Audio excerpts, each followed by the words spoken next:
নমস্কার বন্ধুরা, জলফরিং কিচেনে আপনাদের স্বাগত। আজ আমি আপনাদের একটু গাজরের হালুয়া করে দেখাবো।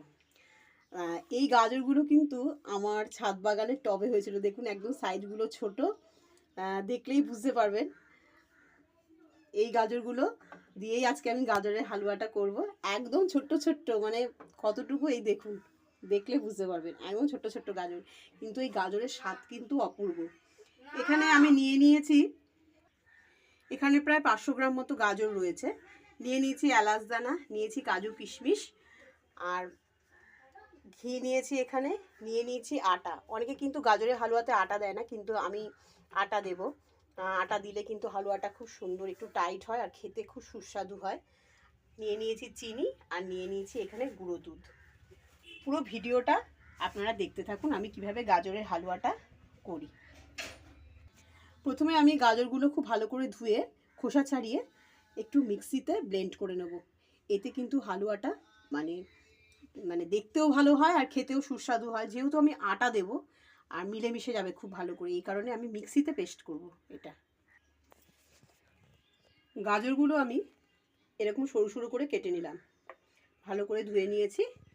এবারই মিক্সি বলে গাজরগুলোকে দিয়ে দেব। দিয়ে সমস্ত গাজরগুলো দিয়ে আমি একটু ভালো করে পেস্ট করে নেব।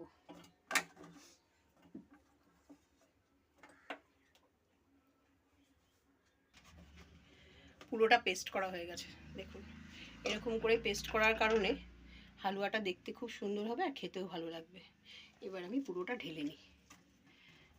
গাজরগুলো দেখতে একদম ছোট্ট হলেও মানে একদম সার ছাড়া, যেহেতু ছাদ বাগানের জিনিস, আর খেতেও দুর্ধর্ষ। দেখুন এরকম। এবার আমি রান্নাটা শুরু করা যাক। কড়াটা বসিয়ে গ্যাসটা অন করে দিলাম। এবার দিয়ে দেব ঘি,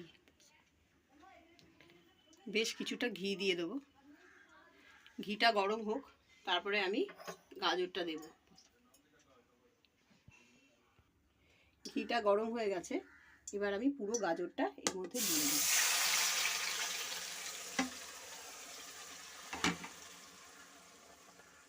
পুরো ভাজা ভাজা করতে হবে ঘি দিয়ে গাজরটা। একটু পরিমাপ মতো লবণ দিয়ে দেব। লবণ দিয়ে আমি গাজরটা দিয়ে একটু ভাজা ভাজা মতো করে নেব। আটাটাও কিন্তু আমি এখানে একটু ভেজে দেব, না হলে স্বাদ হবে না।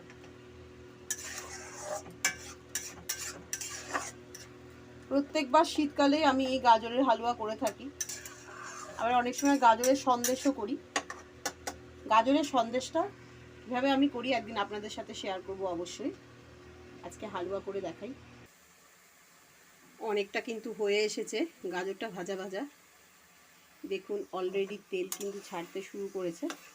আর একটু ভাজবো। এদিকে আমি এলাচটা একটু গুঁড়ো করে নিলাম, মানে ছোট যে এলাচ দানা নিয়েছিলাম একটু গুঁড়ো করে নিলাম। দেখুন অলরেডি গাজর থেকে তেল ছাড়তে শুরু করেছে। এবার আমি গাজরটা নামিয়ে নেব। অন্য একটা কড়া বসিয়ে আমি আরেকটু ঘি দিয়ে দিলাম। এবার সেই ঘিয়ে দিয়ে দেবো কাজু বাদাম আর কিশমিশটা। এটা একটু ভেজে নেব। কাজু বাদাম কিশমিশগুলো একটু ভাজা ভাজা হয়ে গেলে,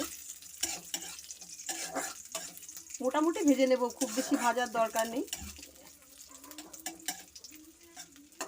এর মধ্যে দিয়ে দিচ্ছি এই আটাটাও আমি একটু এই ঘিয়ে ভেজে ভেজে নেব। ডিরেক্ট আটাটা আমি দেব না, একটু ঘিয়ে ভেজেই দেব। গাজরের হালুয়াতে স্বাদ অক্ষুণ্ণ রাখার জন্য কিন্তু এই প্রসেসগুলো ফলো করতেই হবে। দেখুন আটার কালারটা একটু চেঞ্জ হয়েছে, আমি আর ভাজবো না, ভাজা কিন্তু হয়ে গেছে। এবার আমি এটা নামিয়ে নেব। গাজরটা আবার একটু বসিয়ে গরম করে নিলাম। এবার আমি অ্যাড করব চিনি। চিনিটা যে যার স্বাদ মতো দেবেন। আমি একটু বেশি করে দিলাম, যেহেতু আটা আছে। আমি প্রায় 200 গ্রাম মতো কিন্তু এখানে চিনি দিলাম। এবার চিনির সাথে গাজরটাকে খুব ভালো করে মেশাতে হবে।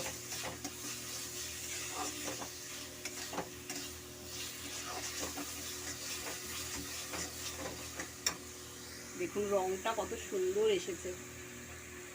গাজরটা যদি কেউ একটু লাল লাল করতে চান তাহলে একটু চিনির ক্যারামেল তৈরি করে নেবেন, কিন্তু আমার মনে হয় যে এই গাজরের এই রংটা যদি মানে বজায় থাকে গাজরের হালুয়াতে দেখতে বেশ ভালো লাগে। যদিও পুরো এই রংটা আটা দেওয়ার পরে থাকবে না, তবুও মানে ক্যারামেল তৈরি করে দিলে কিন্তু আসল রং গাজরের নষ্ট হয়ে যায়। কিন্তু অনেকে তো লাল লাল একটু পছন্দ করেন, তারা ক্যারামেল তৈরি করে নেবেন, কোনো রকম অসুবিধে হবে না।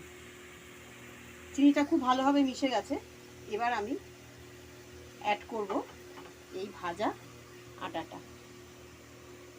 এর মধ্যে কাজু কিশমিশ আমি একসাথে ভিজে নিয়েছি, দিয়ে খুব ভালো করে মেশাতে হবে, খুব ভালো করে মেশাতে হবে।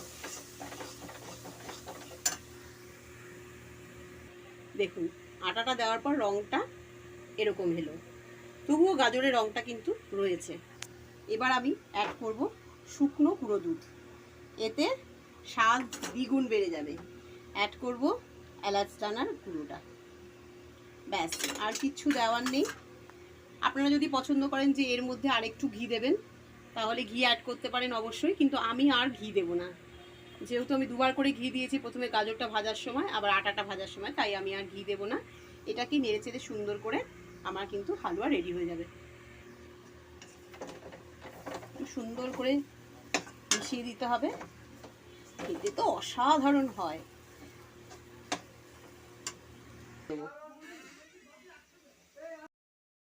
গাজরের হালুয়া আমি একটা প্লেটে সার্ভ করে দিলাম। দেখুন বন্ধুরা এরকম দেখতে হয়েছে। আটা দেওয়ার কারণে কিন্তু মানে ঘনত্বটা এতটা এসেছে, ঠিক এরকম দেখতে হয়েছে। সকলে বাড়িতে প্লিজ করে দেখবেন, আর কেমন হয়েছে কমেন্ট